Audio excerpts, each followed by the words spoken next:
Brad, did you feel tonight was a little bit like indicative of the season? Yeah, pretty much so. Very much so, actually. You dominate in every category except the scoreboard. So, it's one of those things. Again, proud of the way our guys battled. They battled all year, but we didn't get the result we wanted here. And it's one of those things we're going to go through the summer here and kind of scrutinize everything that we do and make sure that we get out to the start we want. And make sure it's a finish that we want next year. Is this something you go back and analyze why this happened so many times? Yeah, 100%. And I thought we did that, and there's no excuses in our group here. We didn't get the job done. There's a number of things that we will. Obviously, man games to injury, specialty teams, different things like that.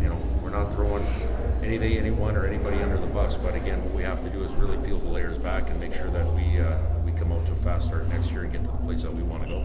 How long does that take to go through that process of analyzing what happened this year and what you guys need to do or change? Well, I think we do that on an ongoing basis pretty well, game by game.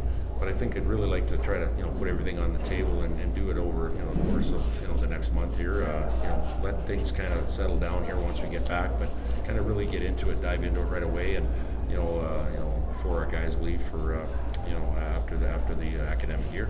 Are there some things that offhand that you want to change right away, or is that?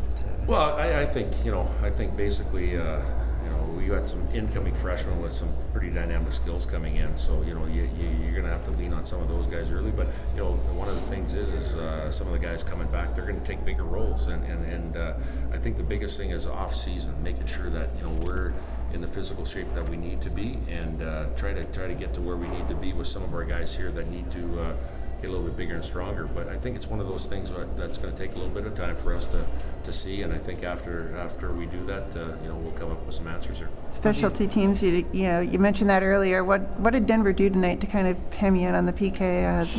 You were 0 for 5 tonight, I think. Well, I'm looking at the stat sheet right here, and we had 15 shots on net. We had more than enough opportunities to score, but I didn't feel our net front taking away Larson's eyes. Again, Larson's a good goaltender. We didn't take his eyes away enough tonight on the 15 shots that we had. What is the sense among the team? This is earlier than you guys are used to being done this year. What do you sense is? Well, it's an empty feeling. It's a really empty feeling. It's a feeling that we don't like, a feeling that we don't want to get used to, and the guys that came in here 4 years ago experienced the national championship. They were at one end of the spectrum, and now this is the other of not making the national tournament.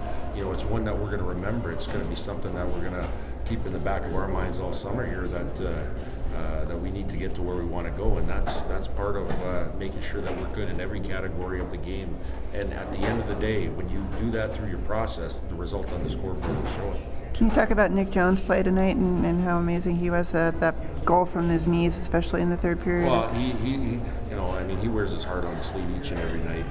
It was no different. In the biggest game of the year that we had to have, he competed and he led how a North Dakota player does. And even though they was here for only 2 years, he's left a lasting memory to all of our young guys here on what to be to play at North Dakota. So, like I said, it was an honor to have him in our lineup to coach him, and he'll always be part of our family here at North Dakota.